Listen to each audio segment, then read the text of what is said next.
So Champagne Porbara was founded in 1833 and it's a family house. We so have 11 hectares of vineyard, everything in Bouzy, 9.5 of Pinot Noir and only 1.5 Chardonnay. But then the really start of the house comes from Porbara in 1965 because before the house was a farm. And so in 1965, Porbara decided to build a press and a winery. He was also one of the first producers to ship some bottles to the US. Still owned by the family, the daughters, right? Yeah, of course. Porbara has 4 daughters, and so they are really involved into the management of the house. We work all together with myself and the team about taking, big decisions. The aim is to keep the same quality, so we bring long aging. We are lucky to work with a beautiful terroir, Bouzy, which bring a lot of power, a lot of structure, and the aim of the winemaker of the house is to bring some finesse and elegance. Good. Well, the history of Champagne as a wine elaboration region is way older than your domain, of course. And I like our viewers to understand a little bit how this happened to be, because at the beginning here, my understanding is that it was mainly a still kind of rosé and red wine from Pinot Noir, and then it evolved somehow into sparkling. And there's a nice history behind it. Can you tell me a little bit about it? Yeah, you're right. Like in many wine regions, we started with some still wine, and in 16,000, beginning 16,000, they discovered sparkling wine, how to do bubbles. We speak a lot about Dom Pérignon. It's not really famous, but this is the story. And then very quickly Champagne decided to keep the fact to produce much more sparkling wine because the terroir, the climate, everything is just perfect to produce sparkling wine. Right. Okay, so Champagne is not just the Montagne de Reims. We are right now in Montagne de Reims, in Bouzy, but it's actually 5 areas. Can you tell me about the composition of the structure here in Champagne? So we have indeed different areas. So here Montagne de Reims, so much more Pinot Noir, and you've got also Côte des Blancs, where you will find much more Chardonnay, Vallée de la Marne with much more Meunier. And you have another really interesting region, the region of Aube, in which you will find also a lot of Pinot Noir.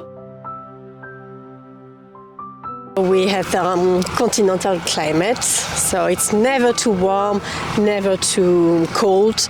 Quite a lot of rain during all the year, maybe around 700 millimeters per year, which could be a problem sometime during spring, because of disease. So we have to be careful about this. During summer, it's around 25 degrees, and during winter, it's quite rare to get under 0 degrees, quite rare. Champagne, you know that we are looking for some freshness, so the climate is just perfect to produce champagne. We are looking for acidity also, so that's good. And for ripeness, of course, you need to wait for some days to get the right ripeness. So in Bouzy, it's really a mix of clay and chalk. So here you can see that we are mi-coteau, mid-slope, and very quickly you will find the chalk. A few centimeters, and you will find chalk, which will permit to the vines to get some heat and some water when it needs. So this chalk and the clay, the clay retains more water, I believe. That's my understanding. And it benefits perhaps more Pinot Noir than Chardonnay, because you base your production in Pinot Noir mainly? Yeah, Pinot Noir, this is the grape which will bring the structure, the power. The fact to get some clay and chalk will permit the Pinot Noir to get more fineness, more elegance. Bouzy benefits like a warm belt because we are south-facing, and as you can see, we have some altitude.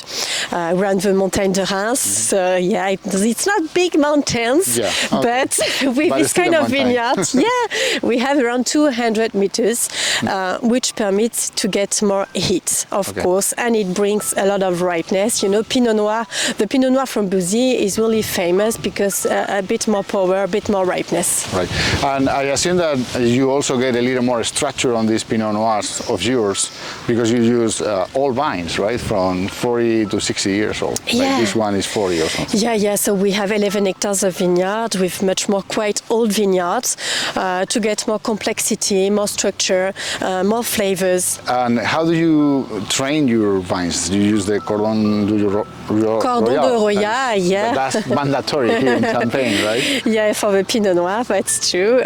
We have a bit of Chardonnay, so for the Chardonnay we use the pruning Chablis, but for all the Pinot Noir it's Cordon de Roya. And the Cordon de Royal, it remains all good, a long arm, and then you prune and leave some buds. Certain numbers of buds, All right. And all is hand-picked, of course? Yeah. In Champagne, it's forbidden to use machine for the harvest. So we have always the same team, around 20 people, to do the harvest by hand. Okay. And it's important when you do a sparkling wine in particular that the grape arrives very, very fresh to the winery. You do the hand-picking early in the morning, or it doesn't matter because it's cold the whole day? It depends the weather during the season of picking. For sure, if it is too warm, it's really important to get quite early in the morning to avoid to get too warm grapes. Then in Champagne, it's quite easy to get the good conditions during the harvest. So just a few words about what the Pinot Noir will bring into the wine and the Champagne. So the Pinot Noir will bring the structure, the power, and a lot of fruit, of course. For us, we are looking for bringing much more ripeness. Okay. So to choose the right date to start the harvest, we will wait for the ripeness. Okay. We want to produce some wines for gastronomy, so we are looking for much more vinosity. That's why we wait for more ripeness. Okay, so can I try one? Because you harvest last week, right? Yeah. Okay. I want to see what kind of... The team forgot a grape. But they're pretty acidic. Yeah, because we need acidity also, because we are looking for some freshness in Champagne. We have two different types of press, an automatic one and the traditional one, and we still use this traditional press, which is for 4,000 kilos of grapes. With 4,000 kilos of grapes, we have 25 hectoliters of juice. We will only use the first press that we call the cuvée in Champagne, because the first 20 hectoliters gets much more flavors, much more complexity. And this press was set up in 1965. This is really the beginning of the story of the house. It was set up by Paul Barra himself. And you can see the date, 1965. This is the story of the house. All right, and then after pressing, you go to stainless steel for fermentation. We mainly vinify in stainless steel, indeed. We have some few oak barrels for the cuvée Annonciate, but Bouzy brings a lot of ripeness, a lot of power, so we prefer to vinify in stainless steel to keep freshness, acidity, and the expression of a terroir. Okay, but the elaboration of Champagne doesn't end there. That would just be a standard still wine, and then you go and do the second fermentation in bottle, but we're going to discuss this somewhere else.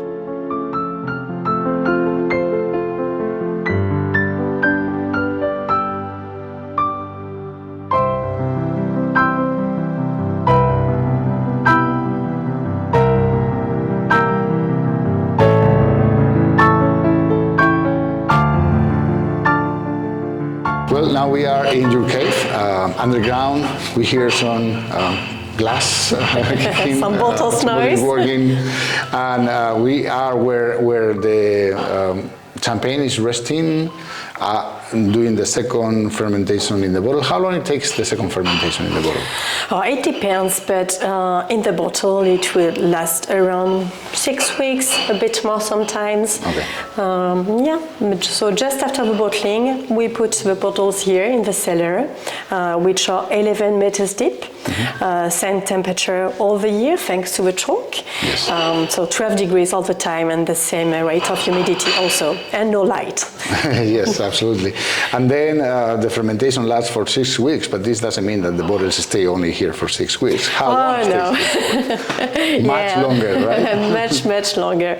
Yeah, as we want to bring much more flavors, much more complexity, we bring always quite long aging. For the non-vintage, for example, it will be minimum 4 years. The minimum in champagne, mandatory, is 1 year and a half, 15 months. That's it, yeah. So you do 4 years. Oh, okay. Yeah. and then you have cuvées that will age for longer than that. Yeah, for the vintage, it will be even more. So 6, 7, 8, 9 years, it depends. For example, the oldest currently on sales is an Ancien 2012, and this is 12 years on the lease. Okay, well, that's impressive. I like to try that. And so what happens here is that for the second, so the wine has been made, the first fermentation has finished, you have a dry wine. And then you put the, what is the liqueur expedition? Or no? Liqueur de tirage. The tirage, okay, the expedition is later, right? Yeah. The liqueur of tirage, and then it contains a little bit of sugar. Yeast also. You close the bottle with, can you take one out? Yeah, of course. We use some crown caps. Yes. And we will only put the traditional cork just really at the end, the last step, which is disgorging, but usually, yeah. So the fermentation happens in the bottle, and then all the yeast die and they decompose, and this is what during 4 years minimum gets into the wine. Yeah. But then you have to get all the leftovers out of the bottle. How that works? How do you do that? Because can you show them to me? They're all here, right? Of course, you can have a look about also the yeast. This is what we will bring some flavors to the bottle and some complexity to the wine. And so then we will have to remove it. So we will need to bring this deposit into the neck of the bottle. Okay. So to be honest, with all the bottles, today the writing is made automatically. So with Giro palettes, it's easy. Around 1 week, we put 500 bottles but in the past, in a palette. But some years ago, we started to do some Jeroboam, and for the Jeroboam, the team will have to do the writing by hand. Right, and that was invented by Bouzy Clicquot. We talked about it before. It's just basically going from horizontal to basically vertical. That's get all the leaves. You bring more and more the bottles like this to bring the deposited to the neck of the bottle. And then we have a disgorging line in which you will put the bottles like this.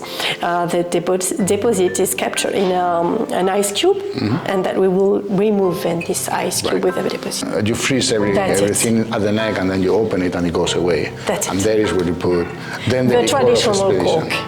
And you do the liqueur de dosage, liqueur d'expédition. Okay. This is the same, yeah. All right. Okay. Okay, great. Well, but I believe the only thing we have left to do is to try it. So fantastic.